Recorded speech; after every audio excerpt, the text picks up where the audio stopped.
André Green. Ideas directrices para un psicoanálisis contemporáneo. Desconocimiento y reconocimiento del inconsciente. Capítulo 3. Encuadre, proceso, transferencia. Es notorio hasta qué punto necesitamos clarificar nuestras ideas acerca de las herramientas conceptuales del trabajo que realizamos. La dispersión del campo psicoanalítico exige una reunificación. Ya hemos distinguido la cura psicoanalítica clásica, la cura con variaciones puntuales, la cura con variaciones más o menos constantes y por último las psicoterapias. Ahora nos falta precisar 3 nociones. 1. El encuadre. El encuadre fue introducido en psicoanálisis en forma independiente por 2 autores que ofrecieron distintas definiciones. En la Argentina, Blecher, por medio de un enfoque muy personal que no trascendió fuera del ámbito latinoamericano y que lo articuló con la simbiosis. En Inglaterra, Winnicott, cuya concepción fue ampliamente adoptada, al menos en Europa. Observemos que el término que emplea es setting, que tiene una significación mucho más extensa y puede traducirse por dispositivo. Por mi parte, propuse un término que no figura en la entrada correspondiente del diccionario bilingüe, montaje, pero digamos que encuadre es suficientemente bueno. Por encuadre se entiende el conjunto de condiciones de posibilidad requeridas para el ejercicio del psicoanálisis, lo cual abarca las disposiciones materiales que rigen las relaciones entre analizante y analista, pago de las sesiones a las que el paciente no concurrió, coordinación conjunta de las vacaciones, duración de las sesiones, modo de pago, etc., fijadas desde un primer momento. Estas condiciones pasan a ser objeto de un convenio entre las partes cuya finalidad es suprimir eventuales discusiones en el futuro. Sin embargo, cabe distinguir entre este encuadre material, que sirve de contrato analítico, y la regla fundamental, con referencia a la cual las opiniones de los analistas están divididas. Algunos no la enuncian por considerar que ya tendrán ocasión de hacerle notar al paciente sus omisiones y silencios, mientras que otros, entre los que me cuento, prefieren enunciarla como la única exigencia del analista acerca del trabajo del analizante. Este la aceptará aun cuando el uso demuestre que es imposible respetarla, pero además la regla cumple otro cometido, el de inscribirse como tercero a manera de ley superior ambas partes cuya observancia es necesaria para que haya análisis. Conviene destacar que se trata de un mandato complejo, ya que se le pide al paciente no solo que diga todo lo que se le ocurra, incluido lo que parezca más absurdo y contingente, sino además que no haga nada. El respeto de la regla fundamental modifica ipso facto la tópica psíquica, dado que invita a un modo de ensueño despierto en sesión. Es el ejercicio de un soliloquio en voz alta, dirigido a alguien invisible que está y no está. En 1973 describí al detalle las modalidades del diálogo analítico en mi libro El discurso vivo. El paciente habla acostado a un destinatario no visible y con aflojamiento de los lazos discursivos. En épocas más recientes propuse distinguir en el encuadre 2 partes, una matriz activa compuesta por la asociación libre del paciente y la atención y la escucha flotantes del analista, impregnadas de neutralidad benévola, que forman el par dialógico donde se arraiga el análisis. Y como segunda parte, el estuche, constituido por el número y la duración de las sesiones, la periodicidad de los encuadres, las modalidades de pago, etc. La matriz activa es la alhaja contenida en el estuche.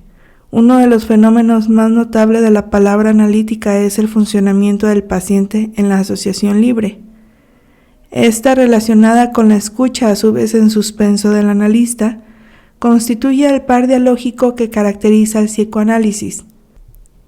Ya en la posición fóbica central, propuse un modelo de asociación libre que abre horizontes sobre el funcionamiento mental en sesión, pero la asociación libre no basta para definir lo que dice el paciente en forma lineal, arrancando de un principio y llegando a un final.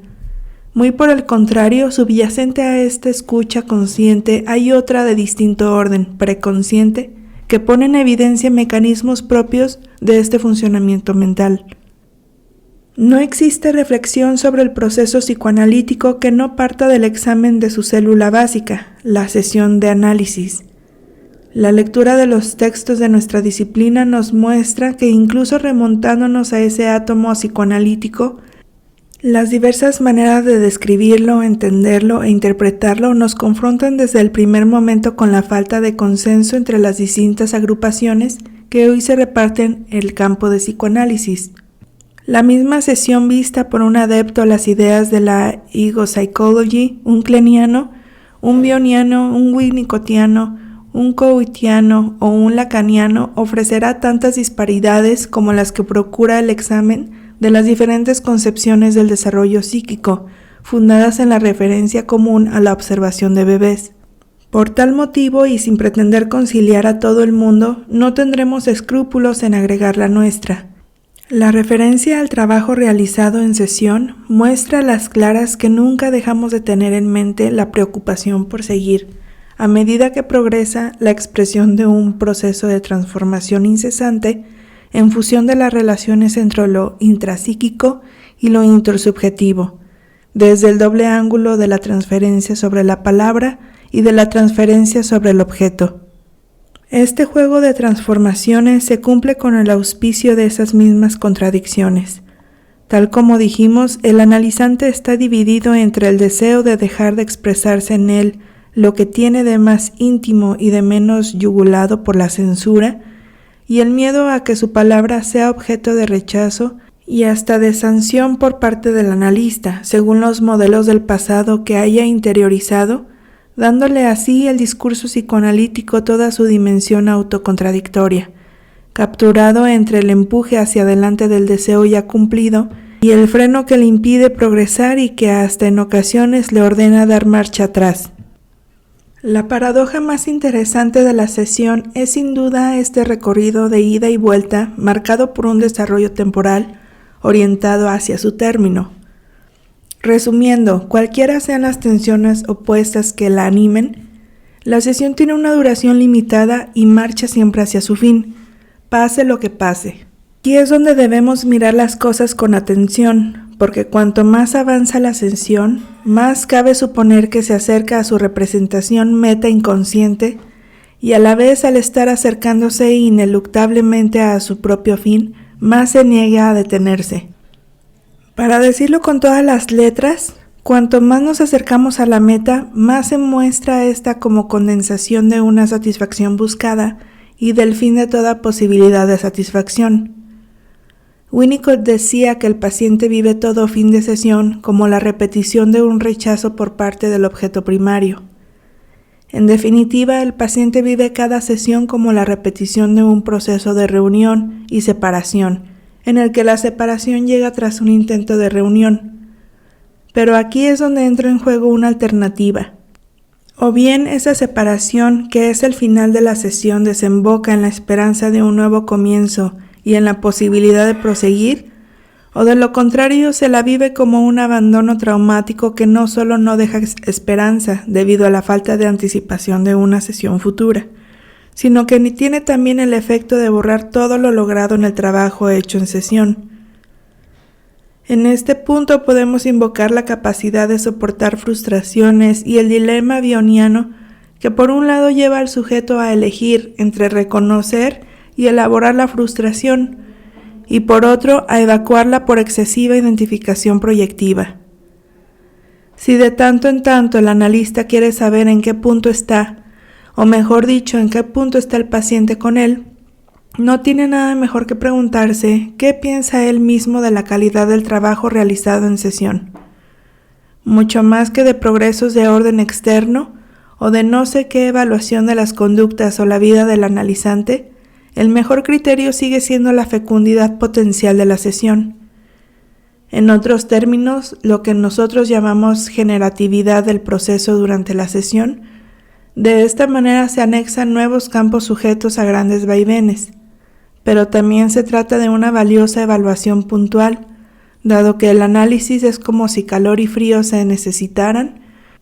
Cuanto más caliente estén las cosas, más se confrontará el paciente con un doble deseo contradictorio de enfriar, apagar y hasta frenar el conflicto volviéndoles la espalda a sus propias creaciones, o de aceptar que el sufrimiento conflictivo se reavive para poder ir adelante, analizarlo y superarlo. Es evidente que en el cuadro que acabamos de describir no podríamos cargar todo el peso de la responsabilidad en el analizante. Aquí es donde cobra pleno sentido la situación de paridad que reina sobre el proceso. La actitud del analista también es importante para el desarrollo de desarrollo que él mismo puede por igual facilitar, contrariar, estimular o refrenar hasta extinguirlo. No es fácil ni simple decir a qué precio se obtiene la facilitación, pero en todo caso nunca consistirá en requerimientos, incitaciones o apoyos en cualquiera de sus formas tendientes a que el paciente tenga el coraje de afrontar el obstáculo, como hacía Freud en los comienzos de su práctica.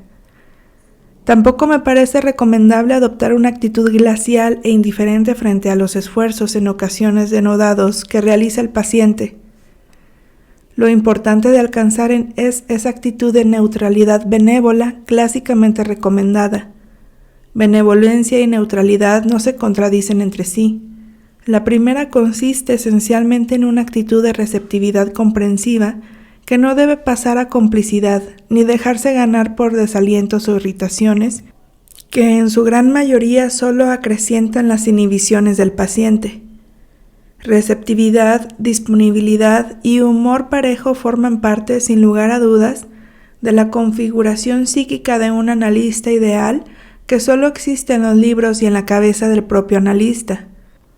Y si bien le resulta difícil lograrlos, al menos sabe de qué lado poner todo el esfuerzo. Sin embargo, cuando decimos receptividad y disponibilidad, no nos estamos refiriendo solo a la simple apertura del analista a las palabras del paciente ni a la recepción favorable de sus proyecciones gracias a una introyección que favorezca la identificación. Hablamos también de receptividad y disponibilidad del analista para con sus propias producciones inconscientes, que no solo deberá tolerar sino también entender. A veces, y esta es una nueva paradoja, resultará menos perjudicial para el proceso permitir la expresión de una reacción transferencial intensa, así sea negativa, y tener acceso a los movimientos internos que animan al analista. Otras tantas pruebas de espontaneidad que contribuyen también a la comunicación psicoanalítica y más valiosas para el paciente que un discurso pseudotolerante convencional que éste vive como artificial, como salido de un manual de técnica. Lo sabemos por Ferenczi, quien denunció el carácter muchas veces artificial de la actitud del analista. Claro que siguiendo la lógica del péndulo, él tampoco puede abstenerse de llevar las cosas al extremo opuesto en una forma que le acarreó tantos inconvenientes como el que precisamente denunciaba. No cabe erigir como modelo las recomendaciones de uno u otro, ya que cada analista tenderá a pecar según su complexión, su ideología, su moral personal y sus propias perversiones. Es por eso que cada cual deberá encontrar su propia senda. Pasamos ahora a una descripción más detallada del modelo de la asociación libre tal como lo desarrollamos en nuestro trabajo sobre la posición fóbica central. Ya hemos descrito fenómenos de reverberación retroactiva cuando en sesión ciertas palabras o ideas evocan partes del material anteriores a estas y con las que parecen estar relacionados a través de vínculos de diversa especie, tales como semejanzas, simetrías, contradicciones, antagonismos, etc. En otros casos, lo que el analista escucha son efectos de anunciación anticipatoria, como si el discurso del paciente cumpliera un papel anunciador e invitara al analista a esperar la continuación y no pudiendo ofrecerle más que ideas borrosas e intuitivas, le hiciera presentir que algo vinculado con ese anuncio aparecerá en el discurso.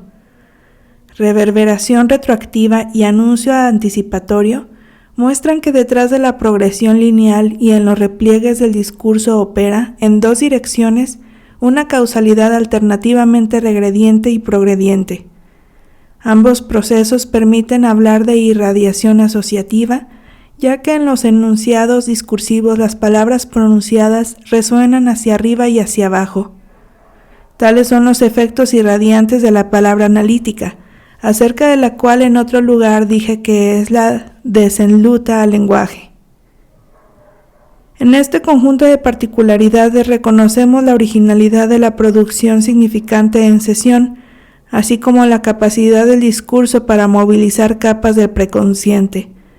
Ahora bien, ¿pueden estas particularidades influir directamente en el inconsciente? Si bien debo confesar algunos efectos puntuales, también estoy obligado a admitir diferencias de estructura entre preconsciente e inconsciente, pues ya se sabe que el primero puede resguardar fenómenos del lenguaje, mientras que al menos en la concepción freudiana no ocurre lo mismo con el inconsciente.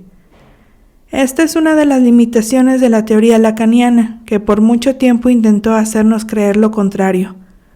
Dado el papel capital de la asociación libre y de la escucha parejamente en suspenso, respuesta correspondiente a la palabra enunciada en asociación libre, propongo caracterizar la situación analítica con el nombre de asociación analítica. De este modo se condensa en una única expresión algo que por costumbre llamamos alianza terapéutica, concepto de amplia aceptación pero que nunca me convenció del todo por el exagerado optimismo que comporta. La asociación analítica reúne a las dos partes para lo mejor y para lo peor, porque asociación hace pensar en disociación, así como disociación evoca asociación. Estamos otra vez en presencia de un funcionamiento dialógico. Ahora bien, mi tesis es que tanto el psicoanálisis, cura clásica, como la psicoterapia psicoanalítica comparten muchos rasgos de la matriz activa, pero difieren sobre todo en cuanto al estuche que la encierra. En efecto, los objetivos de ambos son los mismos y en ambos casos se tratan de llevar al paciente a reconocer lo que su inconsciente le dirige y que él ignora, pero quiere seguir ignorando por medio de la resistencia. El proceso se apoya en la transferencia y en la interpretación. Desde luego, resistencia, transferencia e interpretación difieren en mucho en estas dos situaciones, pero si bien son de apariencia y naturaleza distintas, persiguen el mismo objetivo y tienen igual función. Entonces ya no puede oponerse el oro puro al cobre, sino reconocer su heterogénea naturaleza metálica, cualesquiera sean las variedades de la aleación de ambas. En esta oportunidad cabe preguntarse lo siguiente: si atribuimos tanta importancia al concepto del encuadre analítico, ¿qué pasa cuando en psicoterapia se lo modifica tanto que puede llegar a afirmar que desapareció? La respuesta no es fácil de dar, pero existe. Si la cura psicoanalítica permite instrumentar un encuadre encarnado, el propio encuadre no está ausente de la relación psicoterápica. Aquí hay que apartarse de una interpretación demasiado realista, ya que como sabemos el encuadre solo vale como metáfora de otro concepto, modelo del sueño, prohibición del incesto y del parricidio, cuidados maternos, etc. En psicoterapia, la ausencia de un encuadre análogo al del psicoanálisis obliga al analista a remitirse a un encuadre interno, es decir, al que él mismo internalizó en su propio análisis y que aún ausente del trabajo analítico en psicoterapia, no deja de estar presente en su mente, rigiendo el límite de las variaciones que autoriza y llevándolo a salvaguardar las condiciones necesarias para proseguir los intercambios. La noción de encuadre interno es un logro esencial del análisis de formación, que debe entonces velar por el mayor rigor a fin de que se cumpla el proceso de internalización. 2. El proceso. Es notable que una expresión tan en boga en nuestros días como proceso psicoanalítico no figura en la obra de Freud. Como muchas otras veces, cuando en la literatura posfreudiana se impone una idea, se le buscan genealogías y ancestros por lo general más imaginarios que reales. De ahí que para inducir la certeza de que el proceso psicoanalítico obedecería a un curso natural, se busquen en Freud citas que lo comparen con el desarrollo de un embarazo. Lo que así pretende decirse es que el análisis progresa a un ritmo propio y que debe diferenciárselo de la evolución transferencial, tal como se distingue entre el fondo y la figura. En realidad, donde sí aparece la noción de una historia natural del proceso psicoanalítico es en la pluma de Meltzer. La pregunta que nos creemos habilitados para formular es si el proceso psicoanalítico será igual según se trata de un análisis freudiano, kleiniano, winnicottiano, Coutiano, lacaniano y ahora reinickiano. Lo que en todo caso puede afirmarse es que la idea de una evolución natural comparable a la marcha de un río que nace y sigue un curso inalterable hasta su estuario, para terminar como todo río en el mar, no puede sostenerse con validez, salvo respecto de indicaciones de análisis perfectamente adecuadas y concomitantes con la idea de que el analista acompañe esta evolución y siempre con el principal afán de que su contratransferencia no importune la marcha del tratamiento. Inútil es decir que el análisis de las formas vinculadas a estructuras no neuróticas está lejos de mantener esa velocidad de crucero. La cuestión del proceso no es simple porque no tiene igual contenido según los autores, por ejemplo, en Sauget y Meltzer. En efecto, es concebible que el motor del tratamiento sea una marcha subterránea, y se puede oponer el proceso neurótico que sin demasiada dificultad se encamina hacia su conclusión. Las cosas de las buenas obras, como dice Freud, a formas caóticas, estancadas y repetitivas, o cual el trabajo de Penélope a estructuras no neuróticas.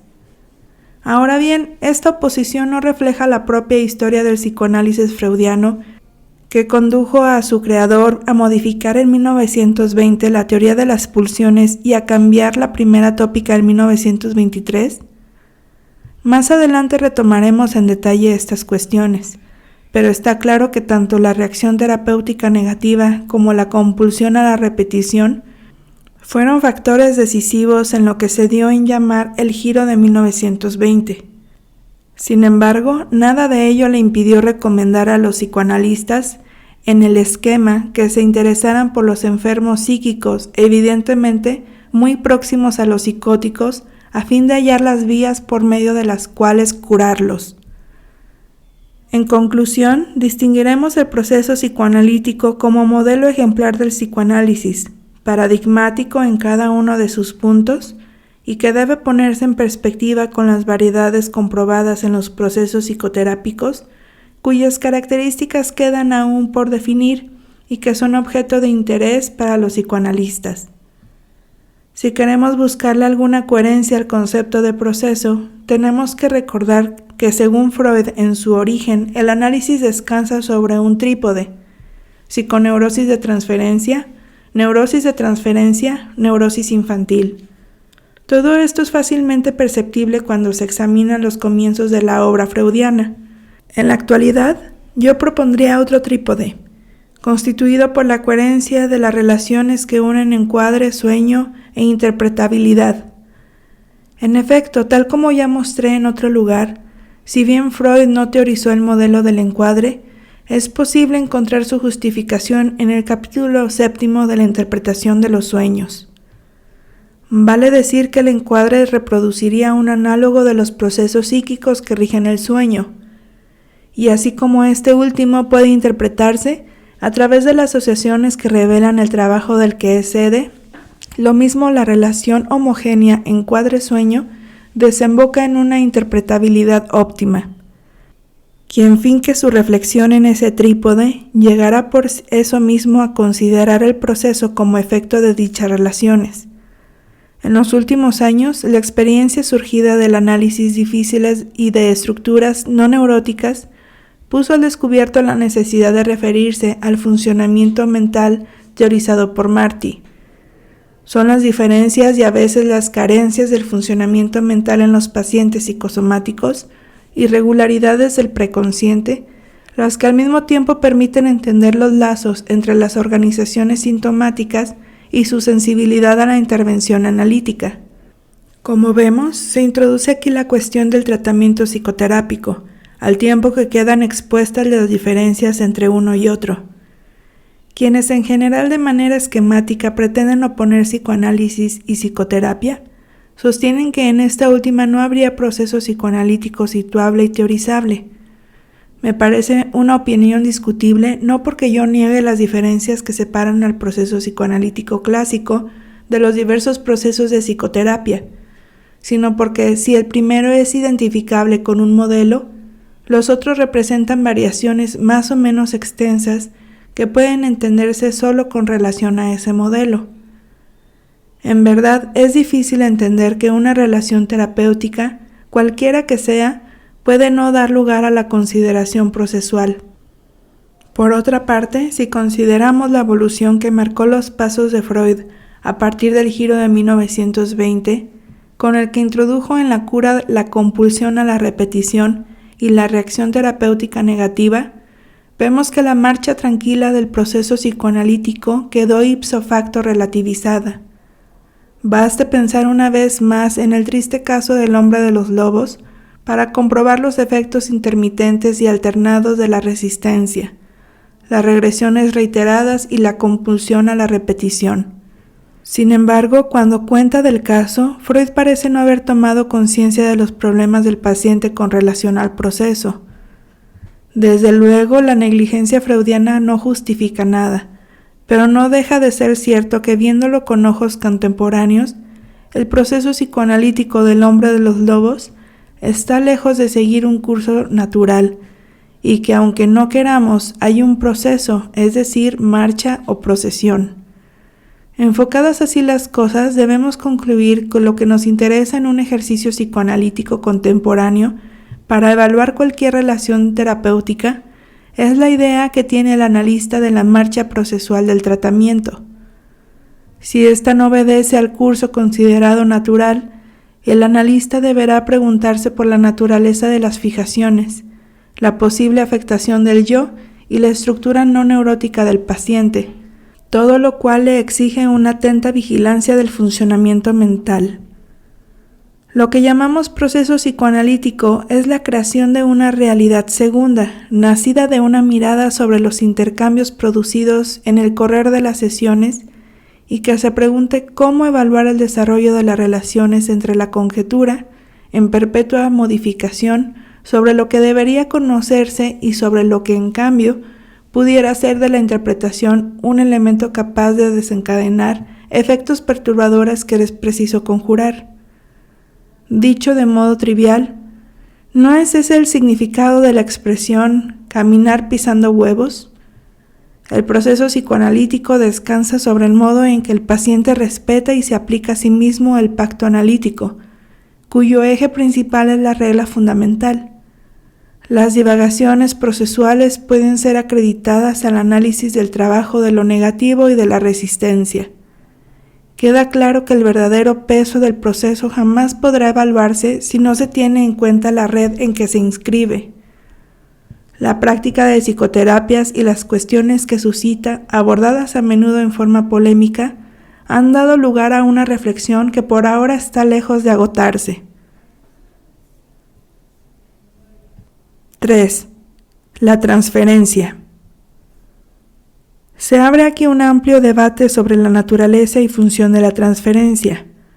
Por ahora, limitémonos a afirmar que también a ella se le aplica lo que acabamos de decir del proceso, y esto porque tanto su evolución como su legibilidad y su rol, a la vez de resistencia y de motor de la cura, permanecen dentro de los límites del campo de juego.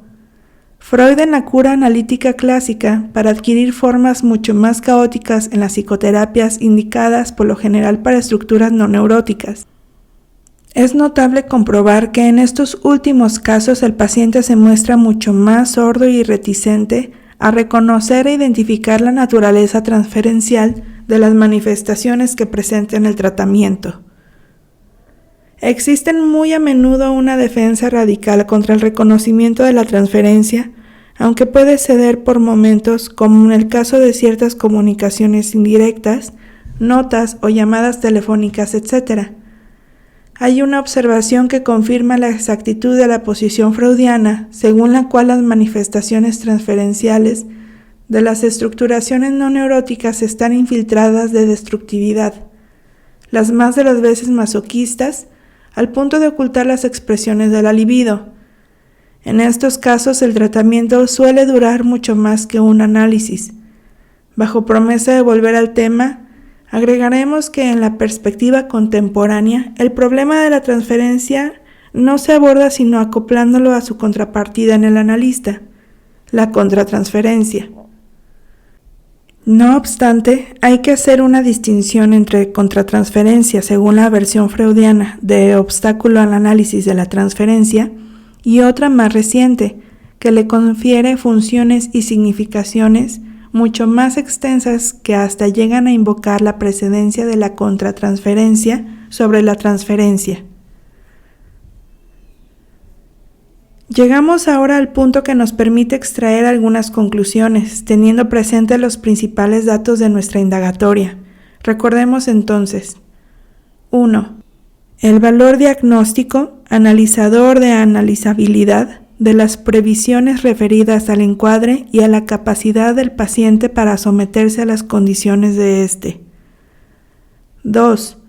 La existencia de un proceso de hecho cuyo modelo, la cura clásica, es solo un paradigma a confrontar con otros modos de progresión. 3. Las formas caóticas que adopta la transferencia y que ponen a prueba la contratransferencia del analista, quien a menudo no puede evitar caer en las provocaciones agresivas del paciente. Sin embargo, una vez más, lo importante es aguantar. Acerca de esto vamos a agregar algo. Cuando enumeramos los componentes de la matriz activa, no hicimos alusión a la transferencia. Fue porque quisimos considerarlos únicamente desde el punto de vista de las características psíquicas del funcionamiento mental. Pero es evidente que la transferencia forma parte de esos componentes elementales en la medida en que moviliza el trabajo asociativo. Lo esencial es tener siempre presente que todo trabajo analítico tiende al mismo objetivo, a saber, no tanto a la toma de conciencia, según se acostumbra decir, como al reconocimiento del inconsciente. Reconocimiento porque surge sobre un fondo de desconocimiento. La distancia que separa ambos términos de esta pareja es ampliamente función a eso que llamamos trabajo de lo negativo y que tendremos oportunidad de retomar. A fin de cuentas, todo lo que acabamos de decir cobra sentido solo dentro de una concepción del psicoanálisis que reconoce en él la existencia de un pensamiento clínico.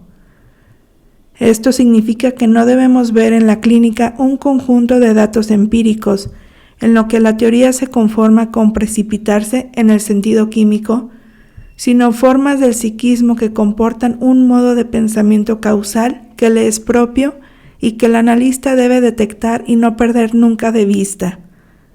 Al contrario, solo por tener siempre en mente la originalidad y la primacía de ese modo de pensamiento, es capaz el analista de contribuir al saber, sin sacrificar nada de la complejidad de los fenómenos que se propone estudiar.